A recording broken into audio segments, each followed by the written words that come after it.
Hey, everybody out there in the world.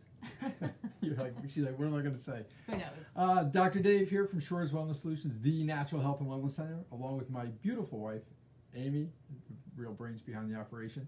And we are here to present to you why everything you know about cholesterol is wrong.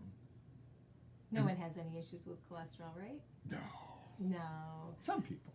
Most people don't have as many issues with cholesterol as they may think, but we're going to demystify what cholesterol is today and chat a little bit more about why everything you know about cholesterol is wrong. Awesome. Ready? Right. Yeah, I'm Let's ready. do it. All right. Well, what is cholesterol? Oh, I don't know. It's the stuff you get from the store, right? No, just kidding. So cholesterol is a waxy substance that's found in every cell of your body. It's called the phospholipid. So cholesterol, and about 85 to 90% of what you need on a daily basis is made in your liver. And so you eat about 10 to 15%. But if you're on a low cholesterol diet, you really tax your body into trying to make more. Interesting. But cholesterol is a substance that we need. It plays an important part with cell membranes. That's kind of like the skin around each cell in our bodies. It's important for hormonal production, for digestion, for making vitamin D. Not today here in Michigan, but most days we can be out there making some vitamin D. But if you don't have enough cholesterol, it's not a good thing. Well, cholesterol is really bad for you, right? No? No, it's not. So cholesterol has been vilified for a long time as a primary cause of cardiovascular disease. Yet many studies refute this hypothesis. It's a theory, demonstrating that cholesterol has virtually nothing to do with heart disease, at least in the way conventional medicine presents it. And so that's, I get something in my eye. There we go. Maybe it's cholesterol. All right. So there's some great studies out there about cholesterol, and we're going to get into them in just a moment. So cholesterol, it's good for you. We need it. It's an important part of the human body.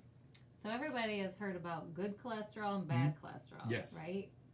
Well, what's the difference between good cholesterol and bad cholesterol? There's no such thing. Oh. There's no, for those that can't hear me, there's no such thing as good or bad cholesterol. Right. So for about the past 6 decades, we have been warning people about the negative effects of cholesterol and foods rich in cholesterol, and claiming dietary cholesterol promotes arterial plaque formation that leads to heart disease. And now, and that's all wrong, now we have overwhelming evidence contrary to that thought, to that thinking, and I'm excited to present it. I am, because I've had a passion for this for, 15 years that I've been teaching this, and now it's actually starting to come to light with research. And so after decades of research failed to demonstrate a correlation between dietary cholesterol and heart disease, a study guidelines, it's the Dietary Guidelines for Americans, that's what it is, 2015 to 2020, they finally addressed the scientific shortcomings, announcing that cholesterol is considered a nutrient of concern for overconsumption. And to this day, evidence keeps mounting that there's no link between the two. There's no link that overconsumption of cholesterol leads to heart disease. Right. So basically, cholesterol cannot be the only indication of your risk of heart disease. So how do we get this idea? I can talk forever about just this one concept we're about to talk about. Right. So scientific evidence goes back to linking trans fat, heart disease, and exonerating saturated fats that was published in 1957. That was even before I was born, by the late biochemist Fred Kamerow, did a great job saying that saturated fats, let me say it right, saturated fats doesn't have anything to do with heart disease.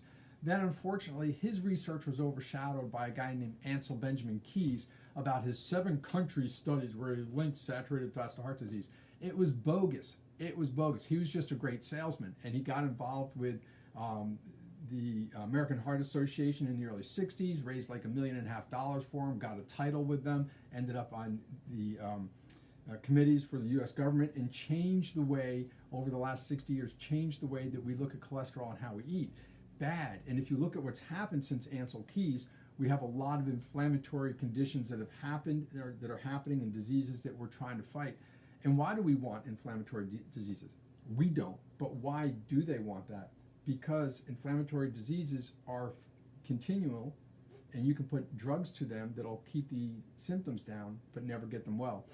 But Ansel Keys, his 7-country study, he actually threw out 6 of the 7 countries in his study because they didn't give the results that he wanted. And his study was done on the island of Crete post-World War II during Lent. You think after the island was ravished during World War II, during Lent, there might be some differences in the food supply and what people were eating? Most definitely. And so in 2005, after his death, they uncovered his research and they found out he lied the whole time. Nice. Well, what's the truth? Let's figure out what the truth is. The truth. I love the truth. Yeah, well, let's go about talking about what the truth is. Okay. Okay. Go. I go? Sure. All right. So guidelines published for eating fats continue to be confusing as the basic premise was wrong. Remember, last 60 years you've been taught wrong. We've been told that this is blue when it's really black, okay? And now we got to turn our heads around it that it's black. It is. Oh. You know, we got to try and wrap our heads around it. Oh no, it's black, it's not blue. And so that's what we're trying to do. And so the doctors are taught wrong. You got to remember, the pharmaceutical companies, the ones that have funded these erroneous studies, are the ones that are paying to educate the docs. So they tell you, So they're telling you don't eat fats, right? But what they're not telling you is it's processed vegetable oils loaded with trans fats and damaged omega-6 fats that are producing the problem, not saturated fats. Right. So it's the vegetable oils loaded with the trans fats and the omega-6s that give us the problems of not the saturated fats. Yeah.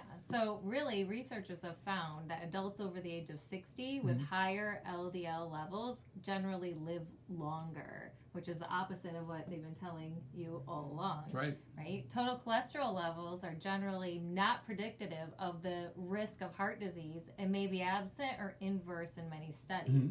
And few adults who experience familial die prematurely. Right. So if you have hypercholesterolemia in the family, it's rare that someone's going to have an issue with that. And actually, the incident is 2 people out of 10,000. Right. Crazy, right? And that's if your cholesterol is above 330. Well, let's take a moment to get into the statins, right? Statin-funded research. Because pretty much everyone's on a statin these days, right? By the time you hit 40, they're telling you, hey, you should be on a statin. You need to lower your cholesterol. My favorite line is, well, you know, your cholesterol's getting up there. It's not getting up there. It is what it is. It kind of oscillates during the course of a year, you know, and so, or cycles, whatever you want to call the word. But yeah, so the statin drugs, that's what's backing up the research. And if the statin drug financing is what's backing the research, what do you think they want the research to show? Yeah. So evidence supporting the use of cholesterol lowering statin drugs to lower your risk of heart disease is slim to none. It's likely little more than the manufactured work of statin makers. At least that's the implied conclusion of a scientist review published in the Expert Review of Clinical Pharmacology in 2018. So basically they're putting these researchers together saying, oh, you know, we need this to lower your cholesterol, which is not true. It's not really doing anything. No, it's not. So what are some of the dangers of statins? You mean statins have dangers? All drugs, all have side effects, okay? Disclaimer here, because of what we do, I don't want people to get any misconceptions about what we're saying. There may be a time and place where somebody might need a pharmaceutical product. Right. Okay? And we understand that. I think we got a light that's flashing. I know. Look at that. Truth. Oh. Anyway, so we're not saying that drugs are bad. It's the abuse that we don't like. But the dangers of statins, what people don't know, headaches, muscle pain, low back, side pain. And I can't tell you, as a chiropractor, the number of patients that have come in, not that I'm not allowed to, the number's too high, I stopped counting. But I can't tell you the number of people who have come in with those symptoms alone due to being a statin side effect. And when we get them off the statin for 2 weeks, not us, we send them back to their doctor and they get them off it. When they get off the statin for 2 weeks, the symptoms disappear. It's wonderful. Right. It could be nasal decongestion or stuffiness, runny nose, difficulty sleeping, constipation, hoarseness. These are just some of the side effects. And these are more the mild side effects of statin drugs. You know, we know as a statin strips cholesterol in our body, We know our vitamin D is affected. We know the myelin sheath, somewhere around here we're going to be talking about that. The myelin sheaths are demyelinated, that, and the neurosynapses in our brain is lessened. So when you start talking about that, what diseases may be associated with that? Not like neuropathies, dementia, Alzheimer's, things like that.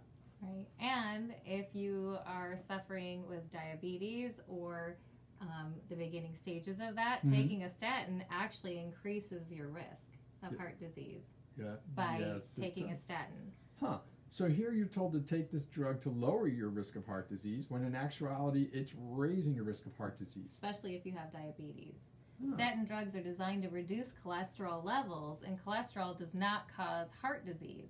All risks associated with the medication come without any benefit to your health. The trend for prescribing statin drugs is concerning. It's particularly relevant to diabetics whose underlying disease increases their risk for heart disease in the first place.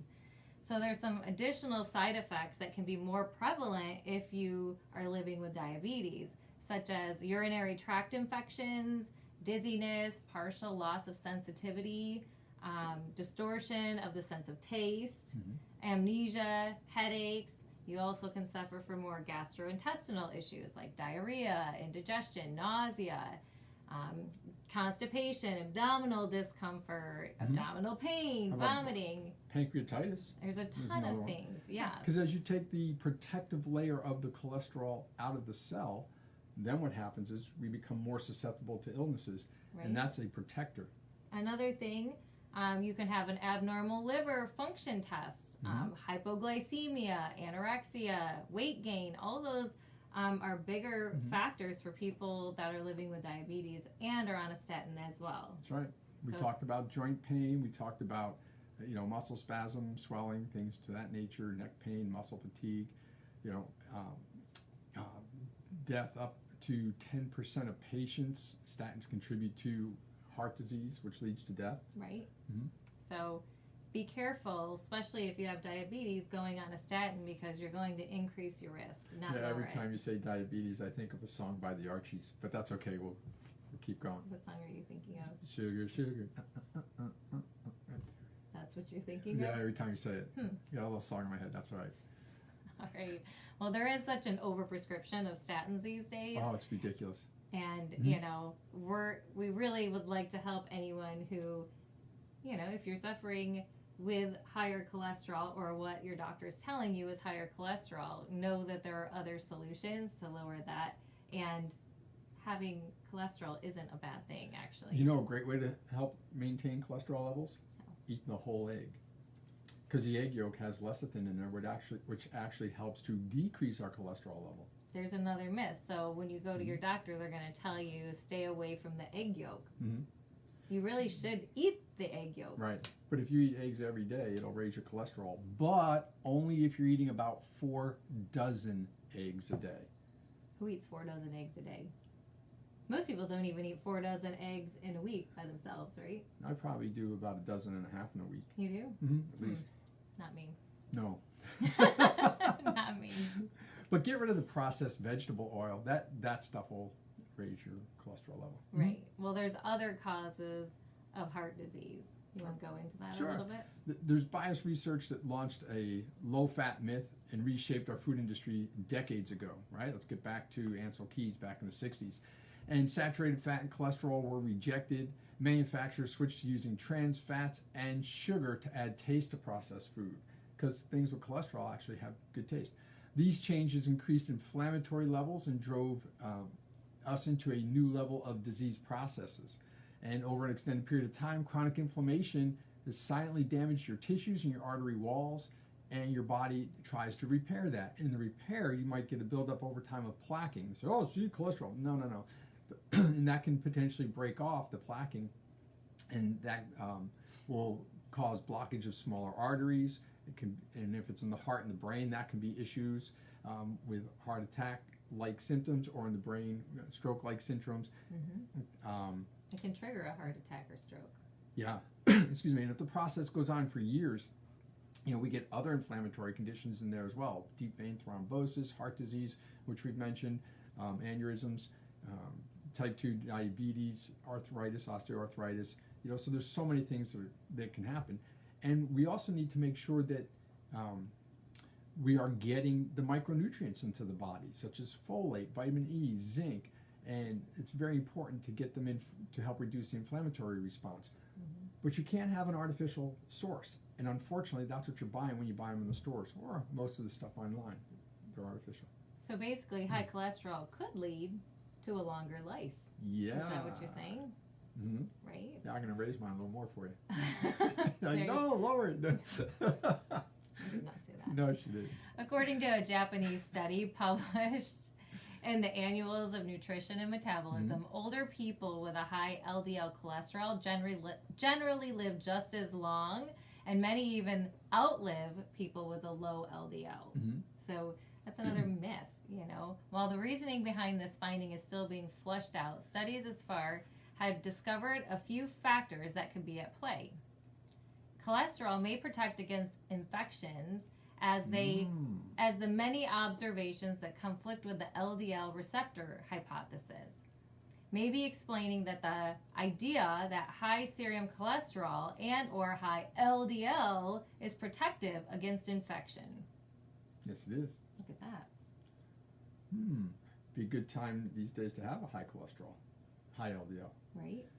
Good. So cholesterol may protect against cancer, although in previous cases where low cholesterol was linked to cancer, why? Because you're losing your protective mechanism, right?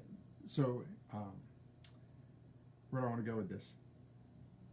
The question is whether that low cholesterol is causing cancer, or is it the drug treatment to lower the cholesterol that contributes it? Mm-hmm. That's a good question to ponder and think about. How does cholesterol affect the brain? We're going to talk about that because you do need cholesterol to have good brain function. People forget about that, right? So the brain is mostly made of cholesterol. Mm-hmm. And if it's mostly made of cholesterol and then a person starts taking a statin, which strips cholesterol out of your body, not just a part of it, what does that do to your brain? And the synapse, the communication between the axons and neurons in the brain need cholesterol. And if we don't have enough cholesterol in there, you get less synaptic activity, which leads to dementia, can lead to Alzheimer's, Parkinson's. There's a lot of neurological conditions that will lead to. Iron metabolism? Yeah. Iron metabolism is important. It is. Iron creates an environment for oxidative stress. An excess in iron may increase your inflammation and increase your risk of heart disease. An ideal iron level for adult men and non-menstruating women is between 40 and 60 nanograms per millimeter. You do not want to be below 20 milligrams or 80 milligrams. Above 80. Yeah. Yeah. And iron's important. How do you know that we have iron? Well, that's why when we bleed red. Not that I want everyone to bleed. That's not it. But like bugs don't have iron. That's why they bleed blue, because it's more magnesium based. Bugs bleed blue? Yeah, they do. I've never seen a bug bleed. Trust me, you will with the boat this summer. All right, I'll have to look at that. All right. Iron overload and chronic disease. Why is it a problem to have iron overload? So if we have iron overload, I don't know. No, I'm just kidding. If we have iron overload, see, the body requires sufficient iron to stay healthy, okay? And elevated levels have been linked or shown to be linked to cancers, heart disease, neurodegenerative diseases, like a gouty arthritis, a hepatitis C, liver disease, other health problems and concerns as well. And so it's so important to make sure we're not getting overload. And so iron is something that women need to consume more regularly than men, only because for roughly 40 years you have a menstrual cycle. And so every month you're losing a little bit of iron besides blood, but iron. And so that's why women should have more in their diets. And am I going to sit here and say, oh, you got to get it from red meat? No, you can get it from many sources. You can get it from beets, red meat. Those are probably two of the best sources to get your iron. Well, what are some tips for keeping your iron levels in check? How about a blood test? That's the first thing you can do, right? Cooking in iron pots and pans. Yeah, like cast iron. Now, if you got this big cast iron pot, you may not be able to lift it. But cast iron is really good, for frying pans, like 12-inch or less, and it really makes great, because what happens, the molecules get in there into the foods. Whereas if you're cooking with aluminum, then what happens is the aluminum particles, or non-stick, the non-stick particles get into your food, and you're eating that instead of the iron. So regularly processed foods are usually fortified with iron. That's not good. So here's what fortified means, okay? She's going to play with me right now. Hand me a $100 bill. Good, and I give you back 6. Do you feel fortified or ripped off? Probably ripped off. Ripped off, right? She gave me $100. I said, I mean, that's an expensive box of cereal. Right. So fortified is just that. You know, they strip all the nutrients out of the food, and then they put metal fragments back in and say, whoop, it's fortified. Eek. Right. And if you don't believe me, this is a great experiment to do at home. Take your cereals, take your store-bought supplements, multivitamins, crush them, and take a superpower magnet and just like go over them, not like far away, but like go over it this way. You'll actually pull the metal, the iron fragments out of the vitamin and out of the cereal. Well, that's kind of gross. It is. Eek. Well, let's figure out some ways of managing your risk of heart disease. We're going to go with some lifestyle choices that are going to help you to manage your risk of heart disease. And it's not going to be taking a cholesterol drug to manage it. Thank God. Oh, thank goodness, yes. So Thank goodness. you want to reduce your net carbs, eliminate processed fructose, and replace the lost calories with higher amounts of healthy fats. So, getting back to the Ansel Keys, when we got away from having a fatty diet, we actually added 400 calories a day to the American diet through his altered diet plan. And the average American carries around an extra 26 pounds because of that. If they would get back to eating the fat and get off the carbs, just like you said, reduce the carbs and the sugar, within about a year's to 2 time, just doing that alone will reduce your body weight on average about 26 pounds. That's pretty great. You want to normalize your omega-3 to omega-6 ratio. Most get far too little omega-3 found in fatty fish like wild Alaskan salmon, sardines, anchovies, fish oil, krill oil. Too much omega-6 as it's plentiful in processed vegetable oils and hence the processed foods and fried foods. So you don't want that. Most people are going, oh, well, it's fine. It's vegetable oil. Well, you don't really want that. It's going to clog everything up and not be what you want. And if you want a good omega-3 vegetable source, look at walnuts. Look at that. Optimize your vitamin D level by getting regular, sensible sun exposure. So you do want to actually get some sun exposure Rule every day. of 25% of your body for 15 minutes or more. So how do you know? Your arm's 9%, your other arm's 9%, and your head's 9%. So that's about 27%. And then just get out there, arms and head exposed to the sun for 15 minutes every day, and that's enough sun exposure to give you proper vitamin D. But not many of us do that. They go out all covered up. Nope. You want to get 8 hours of high quality sleep every night to normalize your hormonal system and get regular exercise and move your body throughout the day rather than just sitting around doing nothing. That's correct. Are you up, moving around, doing things? You want to also increase your magnesium intake. Your blood won't turn blue, don't worry. I'm not worried about my blood turning blue. Good. Magnesium plays a vital role in the biological function and mitochondrial health as it's a culprit in the development of inflammation when your levels are too low. So it may also play a role in inhibiting the deposit of lipids on the arterial walls and the plaque formation. So it is important to increase your magnesium intake. And mitochondria are important because they make energy in our cells. So the more balanced our bodies are with magnesium versus iron and having cholesterol, the more energy we get to make. Nice. So what is the role of inflammation on cardiovascular disease? It's bad. It is bad. It's never good to have inflammation. No, there's a few factors of inflammation that cause that. You have hyperinsulinemia, which means too much insulin or an excess of insulin that's in the blood because of a diet high in carbohydrates. And when we talk about carbohydrates or sugar in our office, we're talking about bread, pasta, cereal, biscuits, muffins, pancakes, waffles, donuts, bagels, cookie, cakes, pizza, roti, naan. And empanadas. And empanadas, yes. I've only heard this a million times, good. Right? Yeah, so what you tend to eat can be the deal breaker about how much insulin is in your body. And if you're starting to get some hyperinsulinemia, too much insulin, right. you'll start to approach insulin resistance, which will lead to other factors. And there's other things that contribute to insulin levels, such as smoking, your sleep quality, if you're exercising or not, and your vitamin D level. So all those play a role as well. And I know I get talking, but that's what I do. I like to educate. And vitamin D is important, hugely important in the human body. But I don't think our allopathic providers quite understand it. They think if your vitamin D is low, they have to supplement you with vitamin D to raise it. That's partly true, but if you take vitamin D by itself, it actually accelerates osteoporosis. Something else we're having problems with. And so vitamin D, you really need to use a good essential fatty acid. We have 17 of them that we use, and we check and see which one our patients need. And you also need to take a good absorbable calcium. The stuff you buy at the store, like calcium carbonate, that takes 17 chemical reactions before it can get into your bloodstream, and so it's going to bypass. And so that's why people are getting the bone disintegration, because they're taking too much synthetic D and not balancing it correctly. Right, and that's a very important factor, because let's be real, we don't want osteoporosis. And if you're already prone to that and you're taking the vitamin D by itself without the other two components, you're going to accelerate it. All right. Call our office, have a consultation with us. You don't even have to come in. We'll do it online.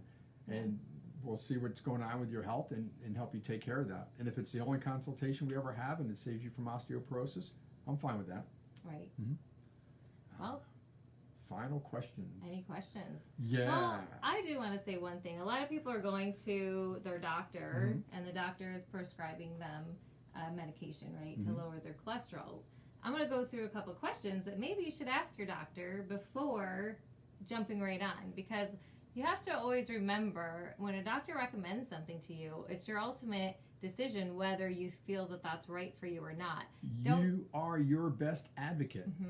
And, anytime there's something that you're getting prescribed, or, anyone with anything, you should ask questions as to why. Just don't take it as, hey, okay, cool. So some of the questions you might want to ask your doctor before getting on a medication is, why is my cholesterol high? That's a good question, right? And the answer should be something along the inflammatory process. It should be, about carb and or sugar consumption. It should never be because you're consuming too much cholesterol. You really can't. Is it due to my diet? Probably. That's another thing, which most times they don't even address that. They never even tell you, hey, maybe you should change the things that you're putting into your body. Let's try that first before. Something we didn't mention, and we find this quite often, is gallbladder dysfunction, liver. So when we eat carbs, foods of commerce, remember when we were kids and we did the paper mache, flour and water mixed together and put newspaper over something and got that hard thing? Well, that's what we're doing when we eat foods of commerce. We're actually paper macheing the bile that made in the liver that flows to the gallbladder. And so one of the first things you need to do is soften that bile, get it flowing through again to clean out. And some of our patients over the last many years have been scheduled for gallbladder surgeries to have their gallbladders removed. And we get, a few days' time. We need 5 days. That's 5 days to clean out your gallbladder. Yeah, and we do a gallbladder flush with them, and then 5 days later, their gallbladders are clear, and their docs are shaking their head, can't figure out why. You need your gallbladder. Without your gallbladder, bile will, instead of dripping and filling up the gallbladder, which then squeezes when you eat meals, the bile will drip into the bile duct, and then that will work its way back up and hit the pancreas and forward and hit the duodenum. And we're seeing a high increase, and you probably know somebody who has had pancreatic cancer and or someone with duodenal cancer, and it's because of that bile leaking because the gallbladder's been removed. If it's been removed, don't fret. There's ways that we can work with that and help keep the body healthy and strong. And it doesn't take a lot. It just takes some smarts that we do. Right. Can I do this right now? Sure. Thanks. Colocol, if you've had your gallbladder removed, is a wonderful supplement. You'll have to take 3 a day forever until you don't want the positive effects, but this will help regulate that system of bile being produced in the body. It's really fantastic. We mentioned the gallbladder flush. Yeah. Well, a couple other questions you should ask your doctor, because they're going to ask, why do you believe eggs to be harmful? They're going to tell you, stop eating eggs. Well, why? they should have a good reason why you shouldn't be taking Right. eggs. And we talked about that today, that you really should be. And most people don't eat 4 dozen eggs in a day No. to raise their cholesterol. Mm-mm.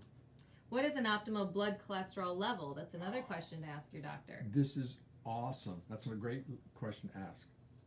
You want my answer? Yeah, why? So optimal level of cholesterol, and I know as we go down the sheet, more questions, we'll extrapolate that a little more. But the optimal level is 165 to 330. That's right, folks. I said 330. And if we go back to the original Framingham study, which has been going on for decades, still going on, that's what they're finding. Well, another thing, is there an issue with my cholesterol being too low? Yes. Once you get below 180, even in that optimal range, and 165, when you get below that 165 level, now you start significantly increasing the chances of getting diabetes, of developing cancer, of getting some type of mental disability like Alzheimer's, dementia, and so you significantly increase the chance of getting these inflammatory conditions. Right, and you also want to ask them, does inflammation play a role? A lot of people suffer from inflammation. So if you are suffering from inflammation, that might make your cholesterol level a little high. Yes, because that's a high five. High pie. Awesome. Right? Yeah. Look at that. I do listen and I do study, right? Yes, I am you do. studying my course. I'm Yes, you almost are. finished. Look at that. Almost getting there. I can't Right? wait. Yeah. And what significance do the years 1984, 1997, and 2013 have on cholesterol levels? That's a good one. That's a great question. Right. So in 1984, a good cholesterol was lowered to 240. Why? Because it came out with drugs. They wanted to sell them. In 1997, they lowered it to what today's standard is of 200. And why? They could sell more drugs. Instead of 240, now it's 200. That's more people. And then in 2013, they lowered it to 170. Created 52 million sick people overnight. Was it about your health or about selling 52 million more prescriptions? I think it had to do with the prescriptions, really. One thing we didn't mention was, why are LDLs bad and why are HDLs good? Okay, LDLs, low density lipoproteins, take cholesterol from the liver, bring it out to the body. It's for protection.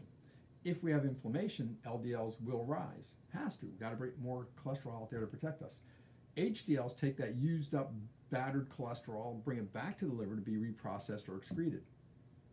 So they're not good or bad. They just serve a purpose depending on what the body's needs are. Right. Well, I think we've covered a lot today. I think so. Anything else you wanted to cover? I do. Of course you do. So we have some other products. We have Colaplex. Colaplex helps to reestablish the upper digestive tract, liver, gallbladder, pancreas, into helping with cholesterol balance, as does Vascular Care Complex as well. That helps with maintaining good cholesterol levels. And the supplements we use will never bring your levels too low. It will never elevate them too high. And behind us, we have the Purification Program Kit right there. And I put that in here today because studies show that when people have cholesterol that is way out of balance and they're sickly, and there's other things too, you look at type 2 diabetes and inflammatory conditions and things, with purification, it's a 21-day program. We know in 5 days it will balance most people's blood cholesterol levels. That's pretty amazing. Yeah, but we recommend In 21 days. Yeah, you want to do it for do the the full time. 21 days. But yeah, it's an amazing program. And one more thing. Yeah, she's like, we gotta end. It's getting late. I No. know. In September, so once summer's over and we've all like drank and ate and all the stuff that we shouldn't eat that we talked about a little bit each week, we're actually going to do a purification program, not just in the office, but online as well with people, so people anywhere can join in and take 21 days getting into September to work on improving their health. Awesome. All right, I'll be quiet. All right. No, I won't. Yeah, I was going to say no. So we have covered a lot today. If you happen to have any questions about anything that we've talked about today, please just drop a message in the comments. More people are going to have questions just like you, so don't be embarrassed by any questions that you have. It's a great way to educate everyone and let them know, what the answers are. If you are feeling a little uncomfortable as well because you have more of a private question, you are welcome to give us a call at any time, and we'd be happy to have a consultation with you to see how we can help you and how we can help lower your cholesterol as well. Awesome. That's all I got. Anything else you've got? Well, another thing. Oh, we didn't even talk about. We have a special this month, actually. What? For the month of July, we are offering Share the Care program. Yes, we are. So with Share the Care, anyone that you refer into our office, if you wanted to come in and get checked, or you wanted to help them get checked to see how we can help lower the cholesterol, or if there are any other health concerns you have going on this month, for July, our regular full exam and report of findings is $300, but we are offering it if you refer someone in, they'll get that full exam for $75. So they'll get a full exam, which will do a full nutrition check. We'll check your heart using a heart sound recorder, and we'll check some other testing, zinc, calcium, things like that. And you'll also get a report of findings where you get to sit down with us, and we'll put a full report together for you, letting you know everything that we found. And another bonus to that is anyone that refers someone in will also get Shores Cash. So we'll be giving you $10 Shores Cash for each person that you refer to us, and you can use that for services in the office, your supplements, therapeutic salt room sessions, things like that. So it's a really good time to come in and get checked. If you're not in the area as well, we do offer online consultations. So when you're, if you can't come into the office and get checked that way, we also can schedule that online. And we'll just send you some paperwork to fill out that will help us have a better understanding.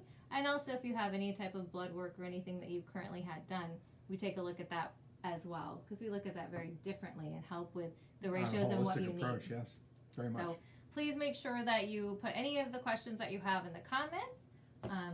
And if you are looking to come in and get checked, let us know. We'd be happy to. Just let us know who referred you, and you can have that special pricing for the month of July. Awesome. Anything else? Thank you for tuning in and listening to us today. Yeah, we appreciate it. We'll be back every week on Thursdays at 1 o'clock. We're going to be live doing a lot of education about all kinds of different topics. So we hope that you can join us as well. Awesome. Right? Thanks. Well, make today great, and we look forward to seeing you again next week, Thursday. I'm Dr. Dave. 1 o'clock. And I'm Amy. We'll see you next week at 1. Bye, Bye. guys.